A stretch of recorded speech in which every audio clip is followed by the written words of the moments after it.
అందరికీ నమస్కారం. Welcome to Suman TV healthy journey with me Swapna. ఇవాళ మనకి అందరికీ సుపరిచిత వైద్య రంగ నిపుణులు, ప్రముఖ very well known radiologist and Avis hospital MD doctor Raja V Koppulu గారు ఉన్నారు. ఆయన సుపరిచితులు. వారికోజ్ వెయిన్స్ అని చెప్పగానే ముందు ఆయన పేరు గుర్తొస్తుంది. కారణం ఏంటంటే మ్యాక్సిమం నెంబర్ ఆఫ్ ఇటువంటి లైఫ్ స్టైల్ రిలేటెడ్ డిజార్డర్కి సంబంధించిన సర్జరీస్ వారు చేశారు.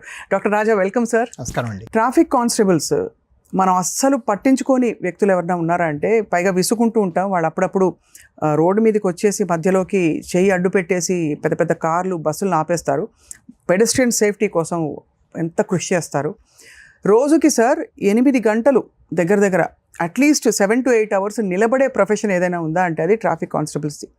అంటే 6 రోజుల పాటు, అంటే వారానికి, అంటే ఒకరోజు వీక్లీ ఆఫ్ వేసుకుంటే 40-42 గంటలు నిలబడతారు.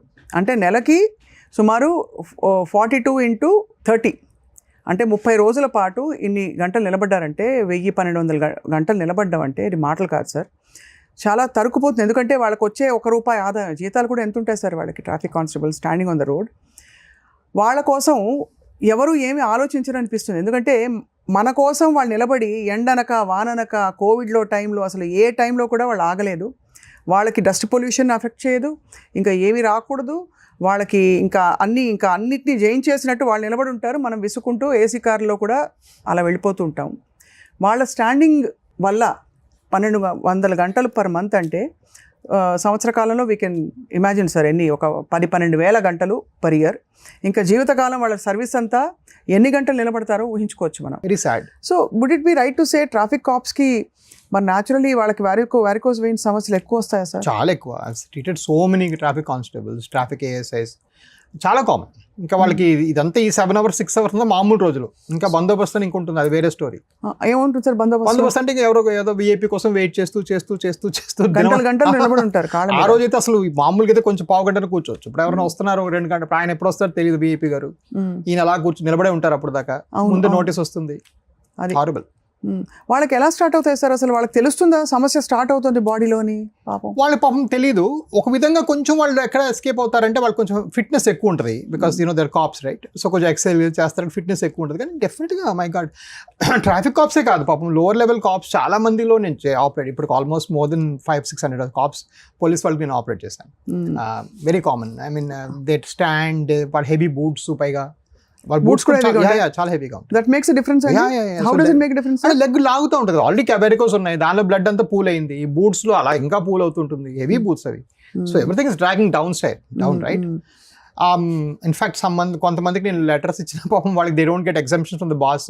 అంటే కొంచెం అలా కూడా జరిగే అవకాశాలు ఉంటాయి. ఏం ఎగ్జామ్షన్ ఇస్తారు మీరు? మీరు బాబు సిట్టింగ్ జాబ్ ఇవ్వండి, అతనికి ట్రాన్స్ఫర్ చేయండి ఒక 6 నెలలు అంటే, మాకు వేకెన్సీ ఉన్నప్పుడు చేస్తామంటారు. వాళ్ళు మన ఇష్టం చేయలేరు. మరి వాళ్ళకి ఏంటి సార్ పరిష్కారం? పాపం చాలా కష్టం అండి, చాలా కష్టం. I have seen like some people, I mean literal గా they are on my phone dial, doctor గారు మళ్ళీ వచ్చినాయి అని పాపం రికరెన్స్. నొప్పులతో వస్తారా వాళ్ళు? వెరికోసే పుళ్ళు అయిపోతాయి, చాలా మందికి పుళ్ళు అయిపోతాయి. ఆ పుళ్ళ మీద మళ్ళీ సాక్స్ షూస్ వేసుకోవాలి. అఫ్ కోర్స్ మనం ఆపరేట్ చేస్తాము, బట్ తర్వాత కూడా కొన్ని బేసిక్ జాగ్రత్తలు ఉంటాయి కొంతమందికి. మరీ like 6, 8, 7 hours, 5 hours, 7 hours standing is very very difficult okay spot లో.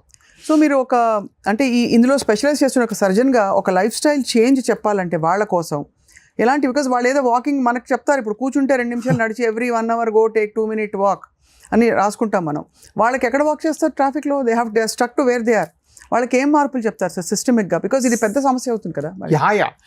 ఒకటి రెండు సిచ్యువేషన్స్లో ఎలాగా నేను నోటీస్ చేశానంటే, ఇప్పుడు దాకా నాకైనా ఒక 10-15% మంది పాపం సీనియర్, అంటే పెద్ద వయసు అయిపోయిన కాప్స్, పోలీస్ వాళ్ళు వెయిట్ యాడ్ చేసుకుంటారండి పాపం. వాళ్ళ లైఫ్ స్టైల్ అయితేనేమి, అలా నిలబడ్డము అలాగా, దానివల్ల కొంచెం లావ్ అయిపోతారు.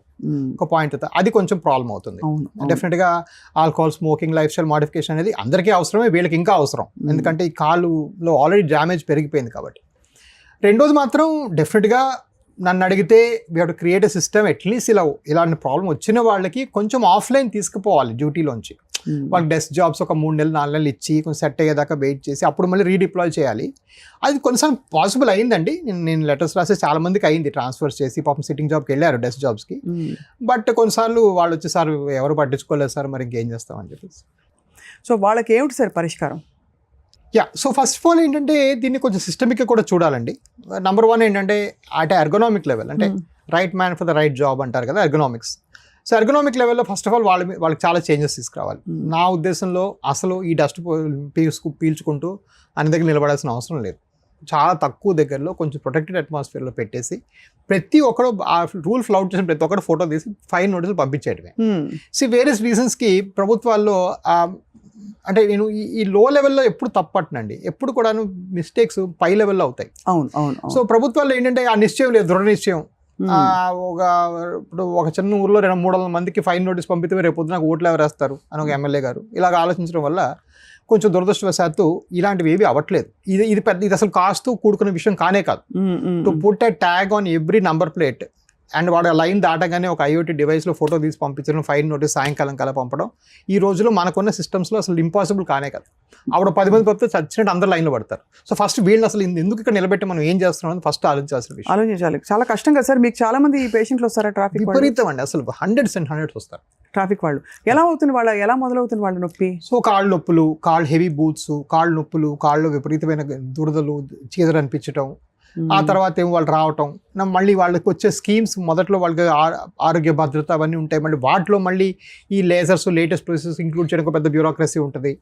అంటే వాళ్ళ ఆక్యుపేషన్ హ్యాజర్డ్ అయినప్పటికీ వాళ్ళకి అదనంగా బెనిఫిట్స్ ఇవ్వాల్సింది పోయి వాళ్ళకే చెక్లు పెడుతున్నారు. అంటే గవర్నమెంట్ స్కీమ్స్ లో అసలు ఆ schemes I can frankly tell on the TV అసలు వెరీ పువర్ గా ఫంక్షన్ చేస్తాయండి. అసలు అంటే దే సమ్హౌ అది ఎక్కడ లెజిస్లేషన్ లెవెల్లో బాగానే ఉంటాయి, ఆలోచన లెవెల్లో ఎవరో పెద్దవాళ్ళు నీతి కమిటీ ఆయోగ్ అని చెప్పేసి చేద్దాం అంటారు. కానీ ఎగ్జిక్యూషన్ లెవెల్కి వచ్చేటప్పటికి అదే క్లర్కులు, అదే కాగితాలు, అవే 300 కాగితాలు, 30 పర్మిషన్లు, అయ్యి వాటన్నిటిలోన. ఇప్పుడు మాలాంటి హాస్పిటల్ ఉందనుకోండి, ఇప్పుడు నాకు ఉండేది 5 మంది సీనియర్ స్టాఫ్స్ ఉంటారు. ఈ 5గురు ఇలా అక్కడ ఆరోగ్యశ్రీ డిపార్ట్మెంట్లో కూర్చుంటారా, ఆపరేషన్ చేస్తారా? అదే కదా. సో నాకు వీలే పడదు. ఇప్పుడు ఇవాళ ఆరోగ్యశ్రీ చేసి ఆరోగ్య భద్రతలో చేసి 3 ఏళ్ళకి 4 ఏళ్ళకి 3 నెలలకి బాబు అని I don't know how this suppose to work. So మనము ఒక గవర్నమెంట్గా మనం ప్రజలకి రెస్పాన్సిబిలిటీ చెప్పినప్పుడు ఫస్ట్ మనం వహించాలి. ఫారిన్ కంట్రీలో అసలు అయ్యే ఛాన్సే లేదు. ఫారిన్ కంట్రీలో అసలు ఇలాంటి వర్కింగ్ కండిషన్స్ ఉండవు. మెడికేర్ అనేది వాడు ఇవ్వకపోతే యూ కెన్ సూ the government also. Right, Medicare యూఎస్లో నేను పనిచేసేవాడిని. వాడికి 3 నెలలకు రాకపోతే మేము ఆపేస్తాం పేమెంట్. వాడు వెంటనే ఫోన్ చేసి పేషెంట్ ఫోన్ చేస్తే వాళ్ళు వెంటనే పేమెంట్ చేస్తాం. సో ఇవి అసలు ఎక్కడ వినలేదు మనం. ఇలా 2 ఏళ్ళు 3 ఆయుష్మాన్ భారత్ కూడా 2 years ఇప్పుడు నడుస్తాం. CGHS 2 ఏళ్ళు నడుస్తుంది. సో ఇవన్నీ ఏంటంటే అడగడం గవర్నమెంట్ ఏమో నువ్వు నీ అప్పులు టైం కట్టే, నీ EMI టైం కట్టే, నీ క్రెడిట్ రేటింగ్, సిబిల్ స్కోర్ నీకు చెప్తున్నారు. మరి గవర్నమెంట్ సిబిల్ స్కోర్ ఏంటి? We don't know. సో అది కొంచెం ప్రాబ్లమే. But anyway it's not my purview. But so ఇది కొంచెం సాడ్ అండి. మీరు చాలా sad. There lot needs to be done. But సభాముఖంగా టీవీ ముఖంగా నేను చెప్పేది ఏంటంటే, if you really see a traffic cop మిమ్మల్ని కోపంగా పిలిచినా కూడా నవ్వుకుంటూ మాట్లాడండి. దే డిజర్వ్ ఇట్ అండి. వెళ్ళి అప్పుడప్పుడు సార్ మంచి మనం 8 glasses ఆఫ్ వాటర్ ఈ పాష్ లివింగ్కి అలవాటు పడ్డాం. మన సిటీలో మన కూడళ్ళలో వెళ్ళి చూస్తే వాళ్ళు గంటల తరబడి అక్కడ ఉంటారు. ఆ మంచినీళ్ళ సీసాలు ఉన్నాయా అయిపోయా కూడా తెలియదు. అంటే how they are able to survive this rain and sun. సమ్మర్లో అయితే మరీ ఘోరం. So they deserve a break అండి. They really deserve a break sir. నిజంగా అసలు అనిపిస్తుంది. ఇప్పుడు ఎవిస్ హాస్పిటల్ని సంప్రదించండి. స్కానింగ్ కూడా ఫ్రీగా చేస్తున్నారు. Avis hospitals.